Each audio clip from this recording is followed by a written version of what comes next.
Rita Lafontaine, bonjour. Ça Bonjour. me fait plaisir de vous accueillir aujourd'hui. Et merci beaucoup d'avoir accordé l'entrevue au Centenaire de Sainte-Justine. Merci beaucoup. Ça me fait très plaisir. Comment avez-vous obtenu le rôle de Mamie Rose?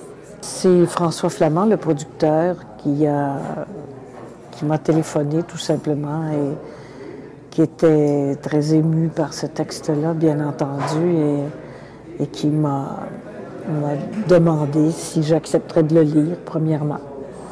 Et je l'ai lu, bien sûr. C'est incontournable. Une comédienne ne peut pas refuser un tel rôle, même si c'est un grand défi. C'est magnifique. Puis sur scène, comment on se prépare? Parce que dans Oscar et la Dame Rose, vous allez vous retrouver toute seule sur scène pendant 2 heures. Comment on se prépare dans un rôle comme celui-là? C'est sûr que c'est une grande question de concentration, toujours, mais je suis seule, bien sûr, mais je suis en compagnie d'Oscar et de Mamie Rose, et je suis en compagnie aussi, je le dis un peu en boutade, mais en compagnie de chaque personne du public, et c'est entre nous que ça se passe, en fait, entre le public et moi. Mais cela dit, il y a un critère qui m'intéresse toujours, c'est de savoir combien de minutes a duré le spectacle quand je termine. Ah oui? Oui, parce que si par hasard je manquais de rythme, que j'accélérais trop, ça serait un très bon indice. Mais lorsque je m'en tiens toujours au même minutage, c'est vraiment un très bon indice pour moi. Maintenant, parlez-nous brièvement de Oscar et la Dame Rose. Qu'est-ce qui vous fascine? Qu'est-ce qui vous touche dans Oscar et la Dame Rose?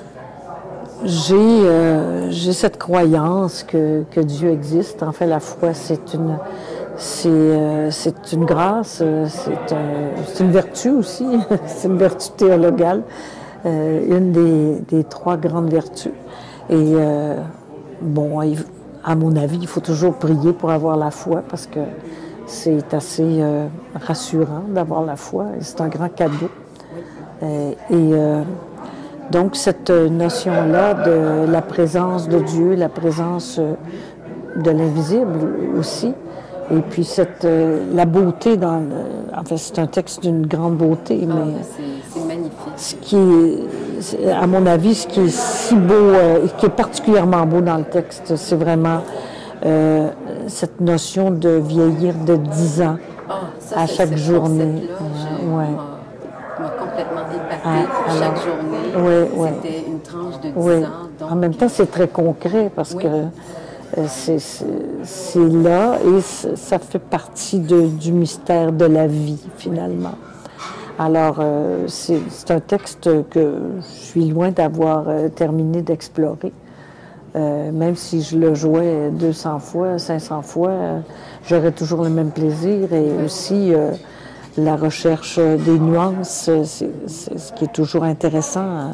Toujours continuellement en évolution. Oui, quand on a cette chance de jouer des textes qui sont si profonds. Comme vous savez, cette année, Sainte-Justine célèbre son centenaire.